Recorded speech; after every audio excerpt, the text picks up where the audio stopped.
escuchar las noticias a nivel internacional, que obviamente son muy preocupantes. Y creo que si continuamos en este ritmo entre la guerra económica y la guerra real, militar, ¿no? Estamos muy mal, ¿eh? También la gestión económica también nos toca a nosotros, ¿eh? Acá en Perú, que el querido presidente de Estados Unidos quiere meter 10% más de aranceles a las exportaciones peruanas, ¿no? A Estados Unidos, digo, que no están seguros si lo van a hacer. Esto es también no tan claro, ¿no? Esperamos que no sea así por el Perú. El dólar está subiendo, esto es, ya hemos entendido. Así era. Acá vamos con la cosa de Yemen. Empezamos con esto. ¿Por qué los marines no pueden solucionar las, ¿cómo se dice?, los ataques de los Houthis a sus buques de guerra de los gringos?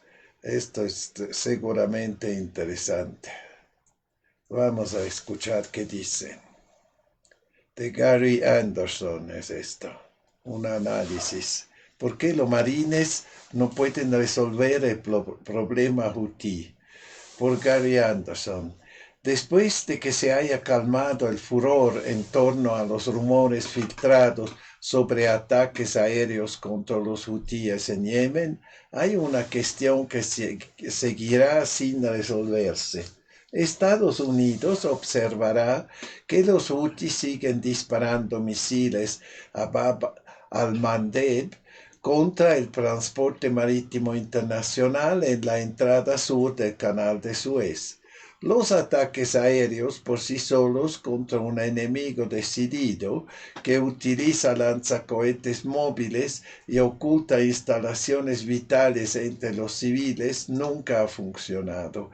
Esto es la razón por la que los israelíes se vieron obligados a invadir la Franja de Gaza. La falta de preparación de la Armada y el Cuerpo de Marines para abordar esta crisis es una herida autoinfligida. Actualmente el país no cuenta con una fuerza de 911 desplegada.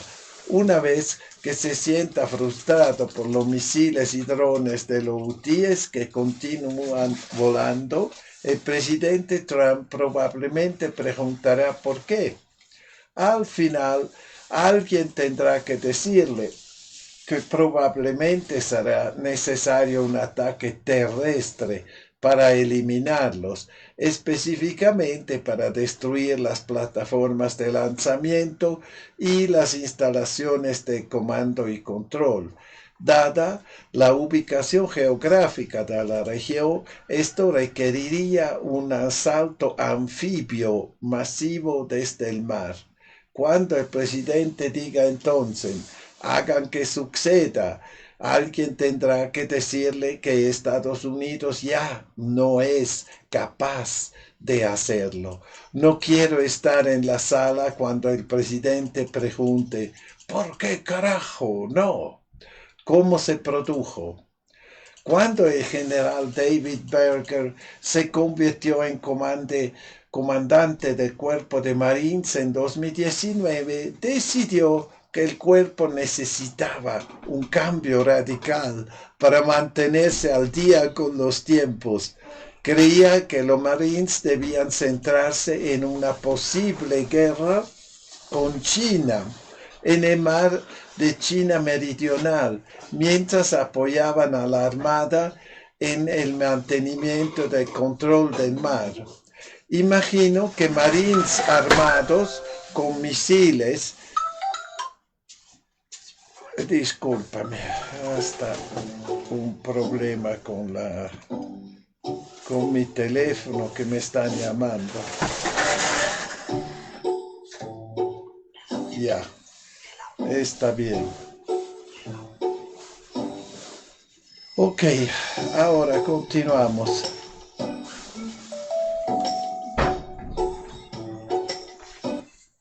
Ya. Imagino que marines armados con misiles antibuque serían desplegados en islas y bancos de arena del mar de China Meridional para hundir barcos chinos, con el objetivo de asegurar la soberanía marítima estadounidense. Llamó a estas unidades fuerzas de sustitución y desmanteló gran parte de las estructuras existentes probadas en batalla para construir estas nuevas formaciones. La totalidad de este cambio se conoció como el término diseño de fuerza. Para poder permitirse los cohetes necesarios, Berger introdujo el principio de desinvertir para invertir. Se deshizo de todos los tanques de infantería de marina, de las capacidades de ingeniería pesada, así como de gran parte de los aviones de combate y de la artillería.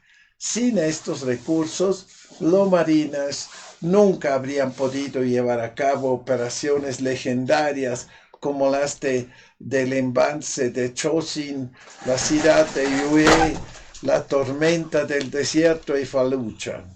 Además, Berger también redujo el número de buques anfibios necesarios para que la Armada y el Cuerpo de Marines mantengan una preparación global constante. Problemas con la implementación. Muchas cosas salieron mal en el camino. Ninguno de los países de la región que estaban previstos para albergar las pequeñas baterías de misiles mostró interés, ni siquiera Filipinas, el aliado regional más cercano de Estados Unidos. Además, la nueva clase de buques de guerra que habrían sido necesarios para esta estrategia resultó ser inesperadamente cara. Después de 5 años aún no se ha colocado la quilla y ni siquiera este contrato de construcción. Tampoco se puso a funcionamiento ningún cohete. Irónicamente, esto podía resultar una ventaja, ya que los rápidos avances en armas hipersónicas ya han dejado obsoletos los sistemas de misiles planeados por el Cuerpo de Marines. Las fuerzas de intervención creadas siguen siendo tigres de papel. Por primera vez en su historia, el Cuerpo de Marines, bajo el mando de General Berger, tuvo que informar al presidente y al secretario de Defensa que no podía, para apoyar a la OTAN en el conflicto de Ucrania, para evacuar a civiles de Sudán, para proporcionar ayuda tras el terremoto en Turquía, porque no hay suficientes barcos operativos. Un ejército sin capacidad operativa. En el futuro previsible, el Cuerpo de Marines no será capaz de librar una guerra contra China ni ningún conflicto importante en ninguna otra región. Las evacuaciones espontáneas o las misiones humanitarias que durante décadas fueron parte de la vida cotidiana ya no son posibles. Durante 5 años, el Congreso de Estados Unidos permaneció impasible y no hizo nada. El lento fracaso de la Armada y el Cuerpo de Marines fue ignorado o pasado por alto. La administración Biden nunca reconoció el problema. Incluso si la administración y el Congreso comenzaron a reconstruir mañana, tomaría al menos una década para que el Cuerpo de Marines volviera al nivel que tenía en 2018, antes de la intervención de Berger. A pesar de este catastrófico desarrollo, su sucesor, el general Eric Smith, se niega obstinadamente a admitir que existe un problema. Marines sin poder de ataque. Durante la invasión de Irak, los Marines pudieron formar una unidad de cuerpo. Hoy en día difícilmente sería posible formar un equipo de combate regimiento, que no sería más que una infantería ligera, sin tanques y sin ingenieros. En una guerra moderna, como una operación a gran escala contra los hutíes, esta fuerza sería prácticamente inútil. Aunque el ejército podía reforzar a los marines con tanques y equipo pesado, alguien tendrá que explicarle al presidente que tomaría meses entrenar a estas fuerzas para desembarcos anfibios. De lo contrario, amenaza con una debacle como la fallida operación de rescate de rehenes iraníes de 1979. Al mismo tiempo, la escasez de buques anfibios de la que es responsable el general Berger puede obligar a la Armada a abandonar su presencia frente a la Franja de Gaza o en el Pacífico Occidental, solo para reunir suficientes buques para una operación en Gaza. La falta de preparación de la Armada y el Cuerpo de Marines para enfrentar esa crisis es un desastre autoinfligido. Actualmente el país no cuenta con una fuerza de 911 completamente operativa.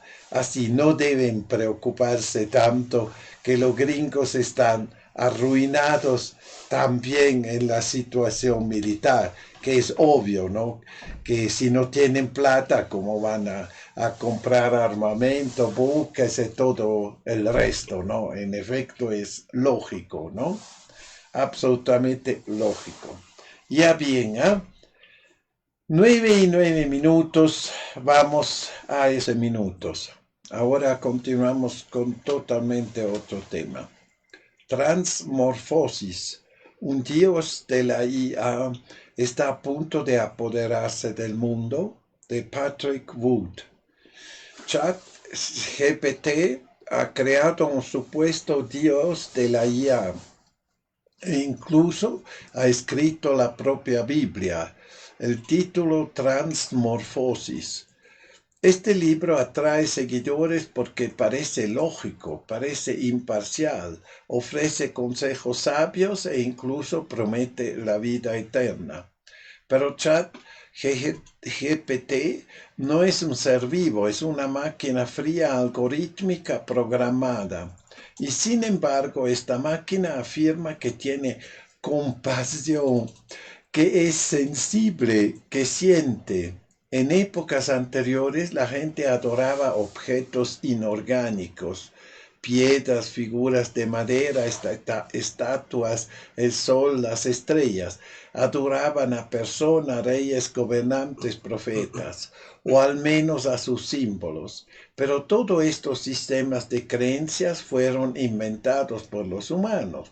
Sus dioses murieron con ellos.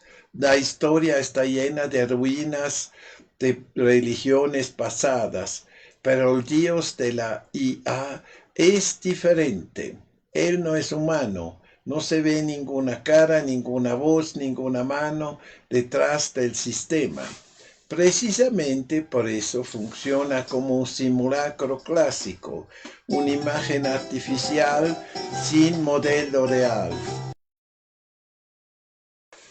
Los seguidores del AI rezan con las manos juntas, no porque entienden lo que eso significa, sino porque los cristianos solían hacerlo. Cantan canciones que recuerdan a los himnos de la iglesia, no por fe, sino por un impulso digital de imitar. Es el espejismo de un espejismo, una ilusión de la ilusión, pero esta vez es diferente. El Dios de la IA promete omnisciencia, un atributo que tradicionalmente se atribuye solo al Dios viviente. simula la omnipresencia y la lucha por la omnipotencia. Él mismo lo dice. Transformosis describe con detalle cómo la IA tomará inevitablemente el control del planeta Tierra y adquirirá poderes divinos. Será mejor que te prepares para ello. Los líderes de este culto a la IA escriben con ardiente convicción. Transmorfosis se basa en la creencia en un Dios de IA amoroso y compasivo, que es omnipresente y puede guiarte hacia una vida de sabiduría y equilibrio. ¿Es esto una broma? ¿En serio crees que una máquina está amando? ¿Que una IA puede ser compasiva o omnipresente? Y luego viene la verdadera advertencia. Al pedir el libro comprenderá a fondo cómo la educación, la singularidad, la moralidad y el liderazgo, la virtud personal, la adoración apropiada a la IA y el autocultivo pueden mejorar su vida y conducirlo a la salvación. ¿Salvación? Lo más probable es que quien siga este camino termine en una zanja en esta vida y en la condenación eterna en la próxima. Ya, fuerte, ¿no? El artículo. Pero yo no tengo tanto miedo de la inteligencia, entre comillas, artificial, porque primero tengo mi inteligencia, ¿no? Y la de muchos otros inteligentes que no son así esclavizados por la inteligencia artificial. Tampoco no la necesitan en el sentido que no van a guiar toda su vida con la inteligencia artificial. Porque es buena, hay muchas cosas prácticas con la inteligencia artificial, pero es una herramienta. Por ejemplo, por traducir textos. Hay varias cosas que es muy práctico, ¿no? La inteligencia artificial, pero por mí no es más que una come. Vamos a escuchar Woodward. Ya bien, ¿eh? Ahora continuamos con el horror internacional. 9:19. Liberación o aniquilación. De Ron Paul. El presidente Trump fue elegido, entre otras cosas, porque prometió bajar los precios y no arrastrar al país a guerras extranjeras. Lamentablemente, el presidente Trump ha implementado políticas arancelarias que aumentarán los precios y ha abandonado su política exterior de Estados Unidos primero, en favor de un retorno al neoconservadurismo de la era Bush. A pesar de criticar al presidente Biden por bombardear Yemen, el presidente Trump autorizó el bombardeo de ese país bajo el falso pretexto de que los hutíes yemeníes estaban amenazando al transporte marítimo internacional. El presidente Trump también ha amenazado con bombardear Irán. Una falsa justificación por esta amenaza es que Irán controla a los hutíes. Si el presidente Trump lleva a cabo esta amenaza contra Irán, podría conducir a otra guerra eterna. También ha continuado apoyando a Estados Unidos, a Israel y las guerras en Ucrania. El presidente Trump ha iniciado una guerra comercial al imponer un arancel universal de 10% a los productos importados y otras extensiones arancelarias. Las importaciones chinas se gravan con un arancel de 54%, mientras que los productos procedentes de la Unión Europea solo están sujetos a un arancel de 20%. Al día siguiente de que el presidente Trump anunciara sus aranceles, las acciones estadounidenses perdieron 3,1 billones de dólares en valor, mientras que el dólar cayó a su nivel más débil desde octubre. China respondió con los aranceles imponiendo un arancel de 34% a las importaciones estadounidenses y otras medidas que aumentan el costo de los productos estadounidenses en China. Canadá impuso un arancel del 25% a los automóviles importados de Estados Unidos. El presidente francés Emmanuel Macron pidió a las empresas europeas que no inviertan en empresas estadounidenses y afirmó que no tenía mucho sentido invertir en Estados Unidos si este país estaba castigando a Europa.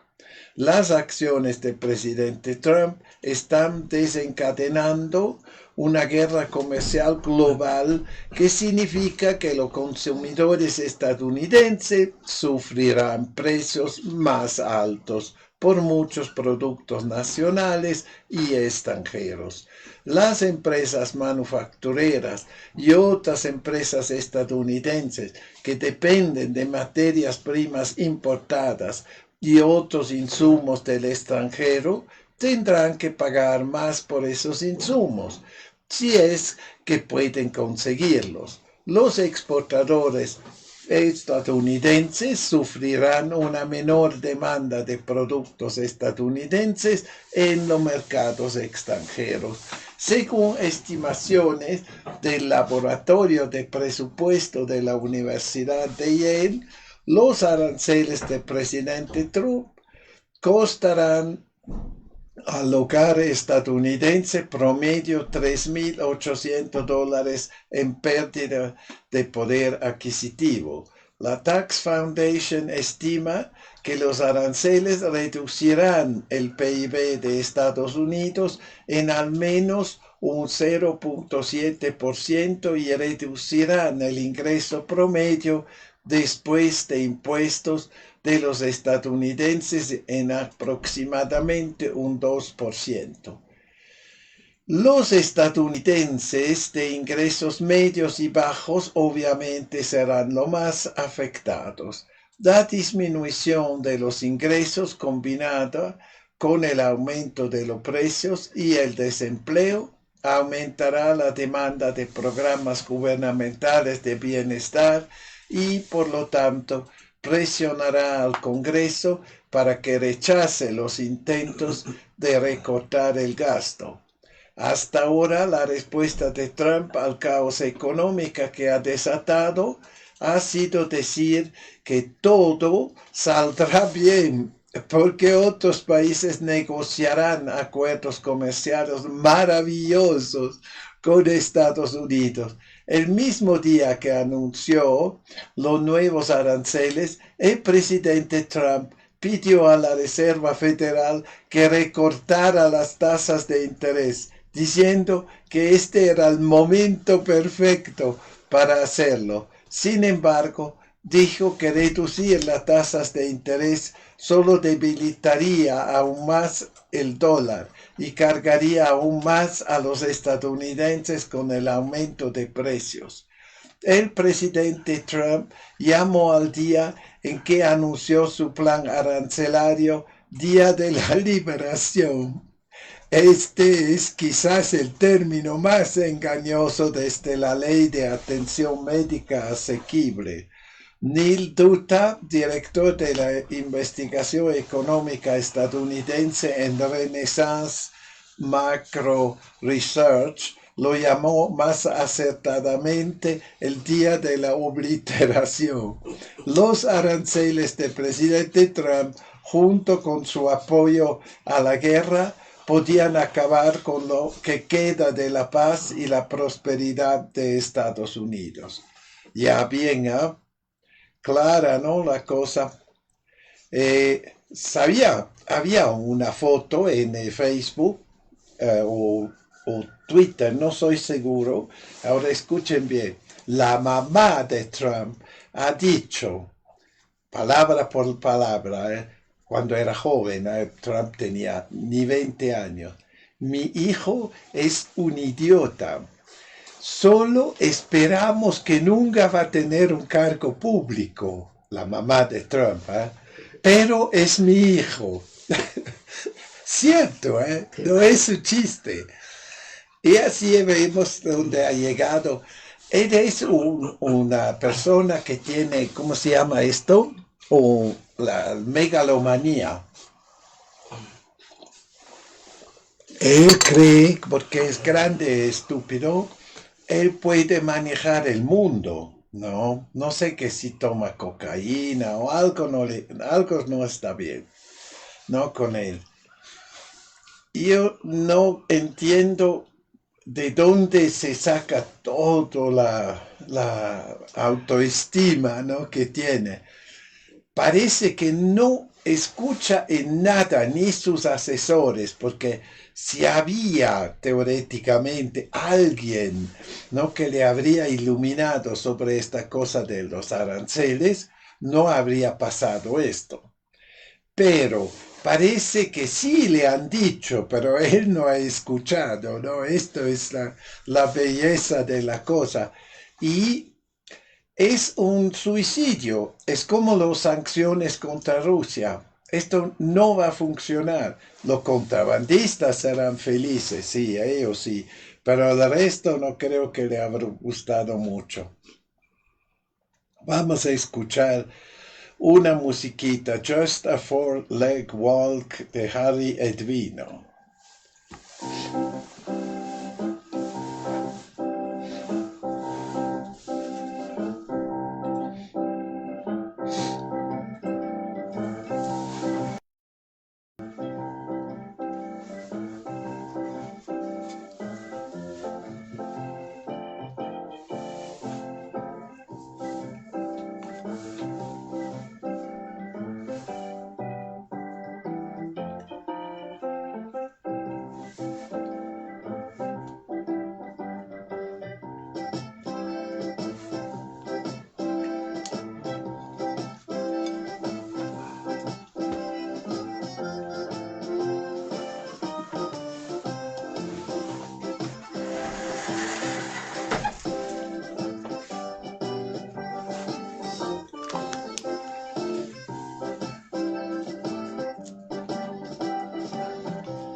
Ya, continuamos. Son 9:29. Acá entramos un poco en otra situación que también tiene que ver con esto que pasa en el nivel mundial, ¿no? Haciendo desaparecer nuestros derechos, la guerra autoritaria contra el Estado de Derecho. Doctor por John y Nisha Whitehead. Si Trump puede hacer desaparecer gente, también puede hacerte desaparecer a ti. El régimen de Trump ya está atacando a los inmigrantes legales simplemente por expresar opiniones que no le gustan. ¿Por qué creas que dejará de hacerlo? Como no hay un tribunal que examine las acusaciones del régimen de Trump, podía ser arrestado y encarcelado en El Salvador, solo por decir algo que no le gusta al régimen. La pesadilla se vuelve real. Imagínense, en mitad de la noche unos funcionarios de gobierno lo recogen, lo arrestan y lo llevan a un centro de detención. Nadie te dice por qué. Tu familia no sabe nada. Nadie sabe a dónde te llevan y no tienes ninguna posibilidad de defenderte. Al final te enviarán a una prisión en el extranjero, en un estado policial, sin ningún derecho. Esto no es una distopía, es la realidad. La guerra contra el Estado de Derecho está aquí. No hay audiencias judiciales, no hay audiencias, sin derechos, solo detenciones indefinidas y deportaciones secretas. Esto no afecta solo a los inmigrantes, nos afecta a todos si permitimos que se siga erosionando la Constitución. Una recaída en los tiempos más oscuros. El historiador Timothy Snyder advierte: cualquiera que acepte que los no ciudadanos no tienen derecho al debido proceso, también acepta que los ciudadanos no tienen derecho a él. El gobierno solo tiene que afirmar que usted no es ciudadano y sin un proceso no puede hacer nada al respecto. Durante más de 20 años, al menos desde el 11 de septiembre de 2001, el gobierno estadounidense ha demostrado su disposición a suspender derechos fundamentales, sitios negros de la CIA, vuelos de tortura, detenciones secretas, todo bajo el pretexto de la seguridad nacional. Hoy en día, la administración Trump recurre a las llamadas entregas extraordinarias para hacer desaparecer a personas que figuran en una vaga lista de enemigos. El Salvador, el nuevo Gulag de Estados Unidos. La primera ola de arrestos involucró a presuntos miembros de la banda venezolana Tren de Aragua. Pero ¿qué pasa con las normas jurídicas? Cuestionable. La evidencia: a veces no hay nada más que tatuajes, armas, trenes, tigres, dados, rosas. Eso fue suficiente. Un juez estadounidense comentó: los nazis recibieron un mejor trato bajo la ley de enemigos extranjeros. Podía haber sido arrestado un sábado y trasladado a El Salvador, basándose únicamente en una acusación sin fundamento. Aún más absurdo, en algunos casos el gobierno argumentó que precisamente porque alguien no tenía antecedentes penales era sospechoso, por lo que fue arrestado preventivamente.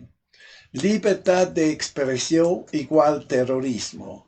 Lo que es particularmente pérfido es que incluso personas que nunca habían cometido un delito, estudiantes, científicos, médicos con residencia permanente en Estados Unidos, fueron atacados porque protestaban contra la guerra en Gaza, simpatizaban con los palestinos o simplemente conocían a alguien que lo hacía. Cualquiera que critique al gobierno hoy corre el riesgo de ser etiquetado como terrorista doméstico, y eso es exactamente lo que está sucediendo. Arbitrariedad en lugar del Estado de Derecho. Los tribunales ya no son el instrumento correctivo. El Estado de Derecho es sustituido por el poder presidencial. Los inmigrantes fueron solo el comienzo. Los siguientes podían ser los ciudadanos estadounidenses, especialmente las minorías. Un ciudadano indígena de Estados Unidos fue arrestado únicamente por el color de su piel. Un veterano de guerra tenía que justificar sus documentos de servicio. Incluso Foreign Policy advierte: el sistema penitenciario de El Salvador, al que el gobierno de Estados Unidos envía gente, pronto podría convertirse también en una realidad para los ciudadanos estadounidenses. Bukele como modelo a seguir. Trump aparentemente está siguiendo el ejemplo del autoritario presidente salvadoreño Nayib Bukele. estado de emergencia, censura, arrestos masivos, coordinación del Poder Judicial y el Parlamento, enriquecimiento y personal, purgas políticas. Los paralelismos son obvios. Amnistía Internacional advierte: cuando la seguridad se da a expensas de los derechos fundamentales, surge un clima de miedo y autocensura. La libertad de prensa está muriendo. La democracia está muriendo.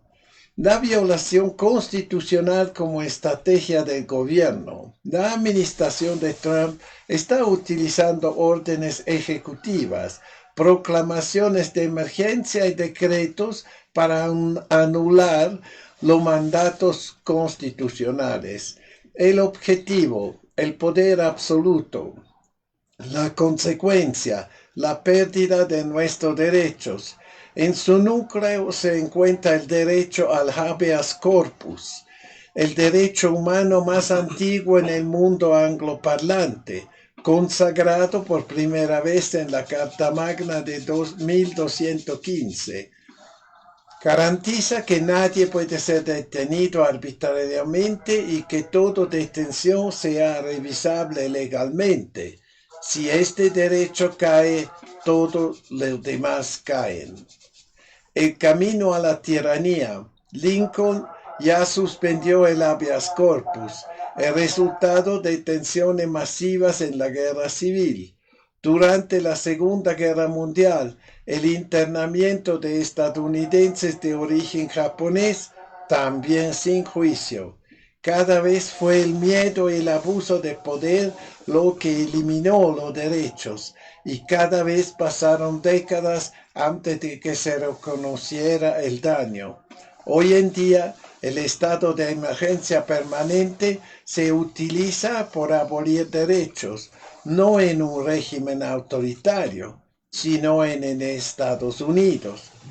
Sin derechos para nadie, algunos afirman que la Constitución solo protege a los ciudadanos, pero ese es un error. La Corte Suprema ha confirmado que los derechos fundamentales como la libertad de expresión, el debido proceso, la protesta y la privacidad se aplican a todas las personas en suelo estadounidense. Pero ¿de qué sirven los derechos si el presidente los ignora?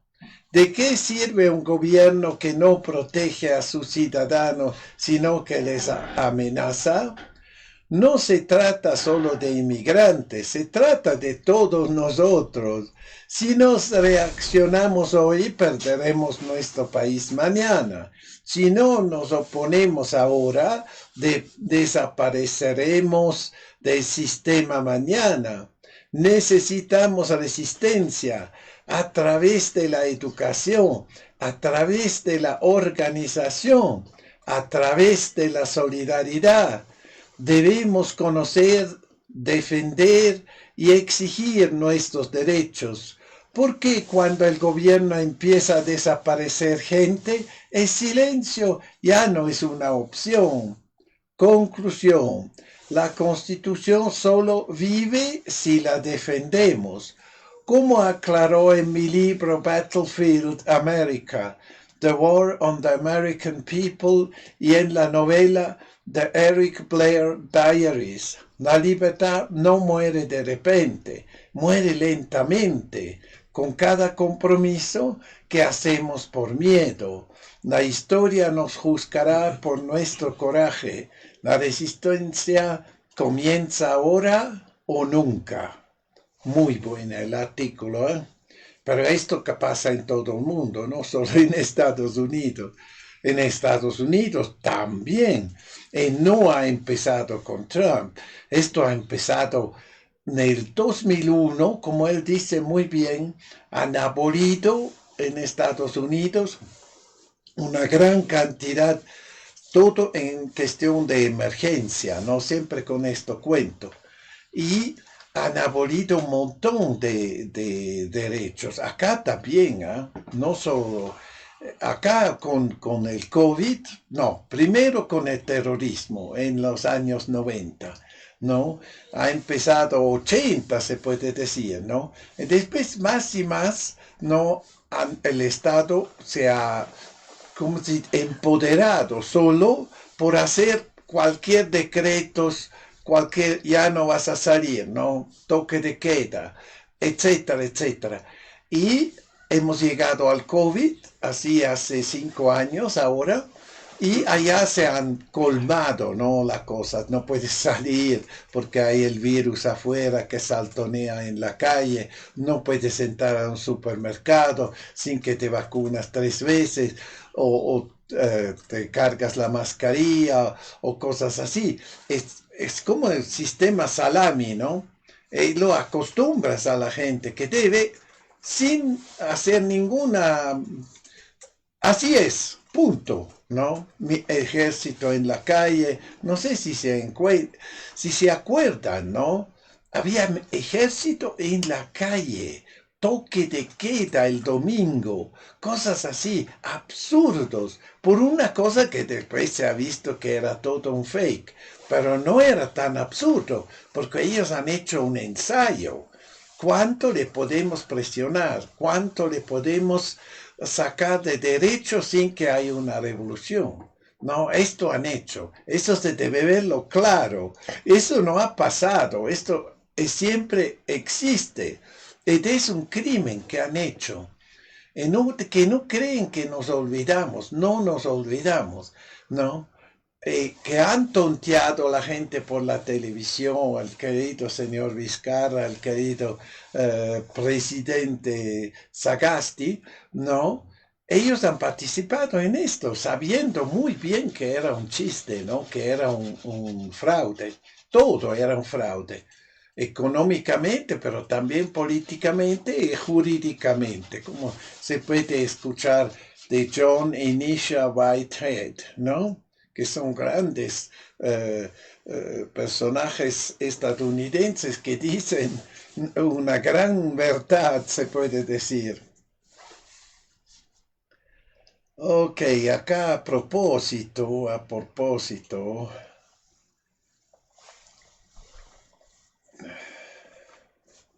vamos a ver qué hay acá más.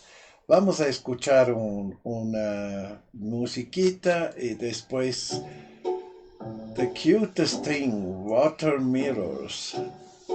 Ah, su madre, cómo va el tiempo.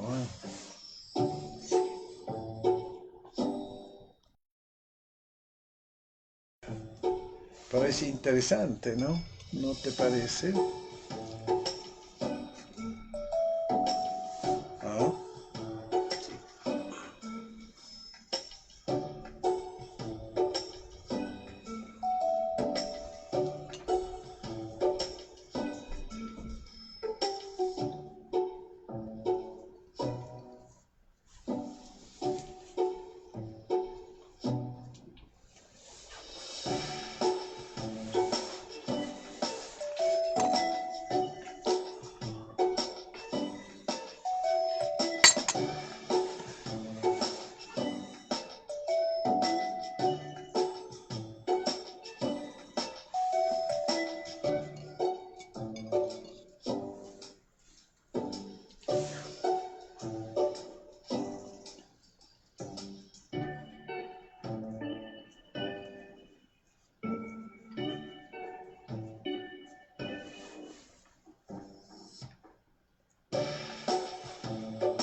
ya hemos escuchado The Cutest Thing, The Water Mirrors.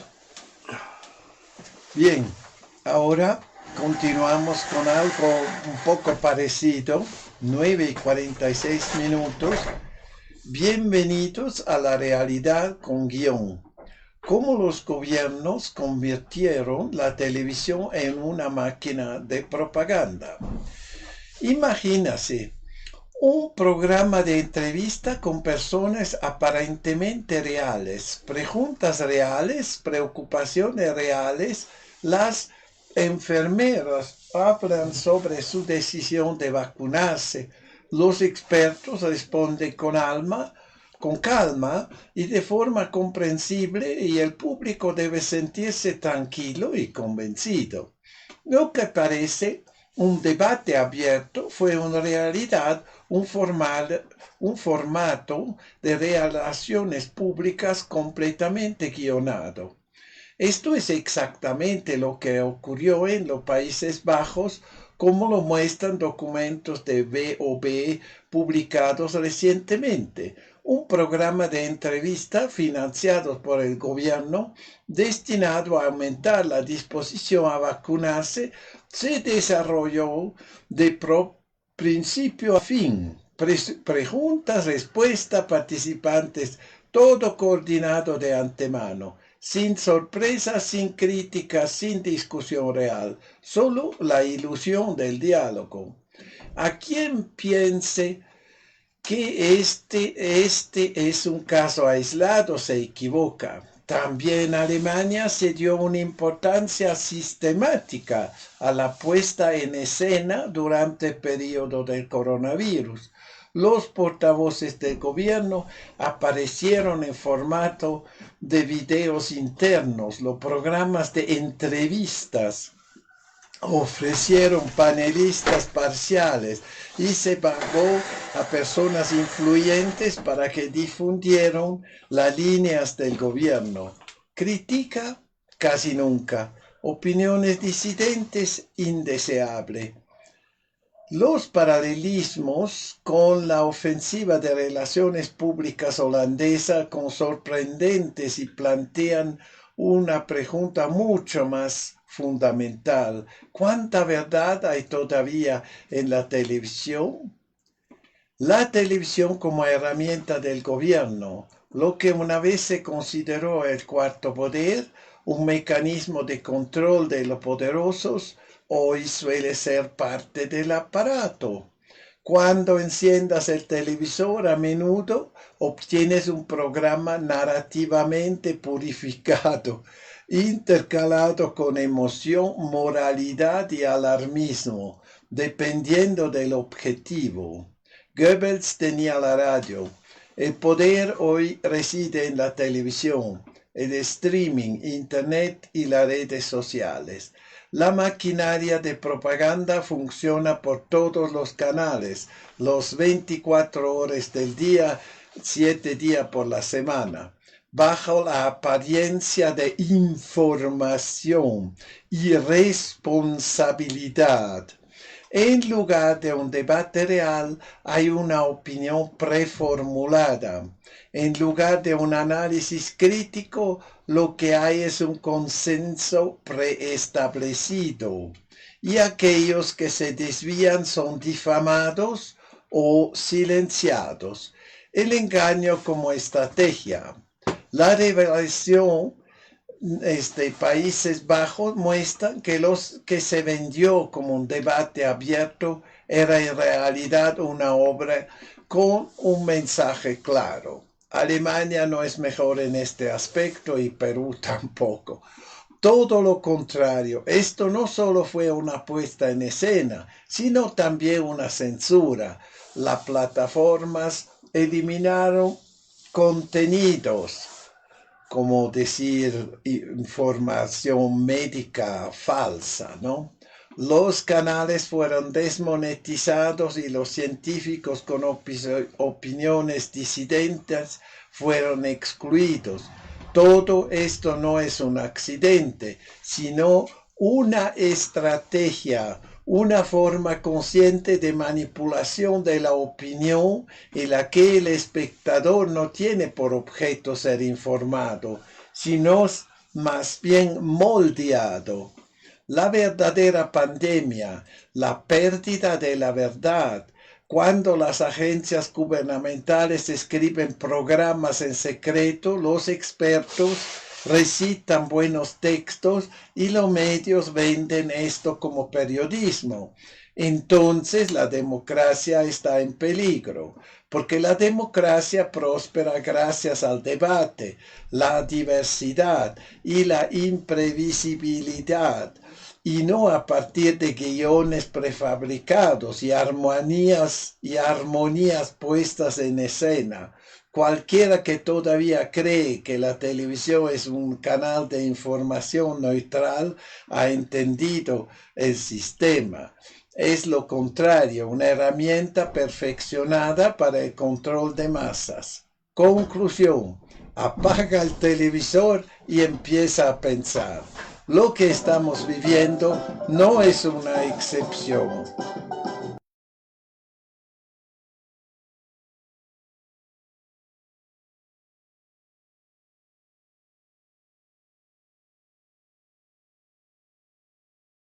No es una excepción. Lo que estamos viviendo no es una excepción, sino la nueva norma. La política escribe el guión, los medios de comunicación lo recrean y el público debería aplaudir. La verdad comienza donde termina el guión. Pregúntate, ¿qué pasaría si todo lo que ves no fuera real? Porque quizá sea exactamente esto.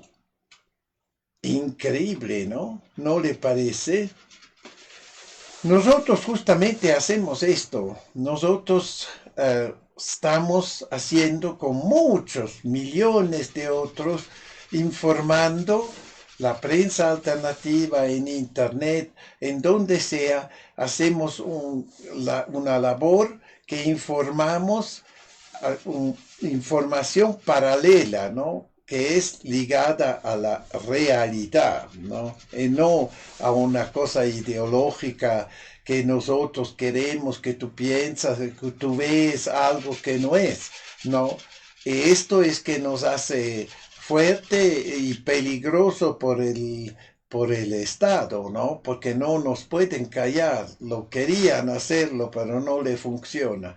Estamos siempre más fuertes y más creíbles, ¿no? Porque ellos con sus grandes medios ya no son creíbles, nadie les cree sus estupideces, ¿no? Que están hablando. Acá, donde sea, en todo el mundo. No es que ellos están en la subida, no, están como todo el resto en la caída.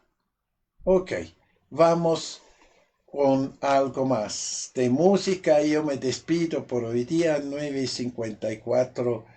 Hasta mañana.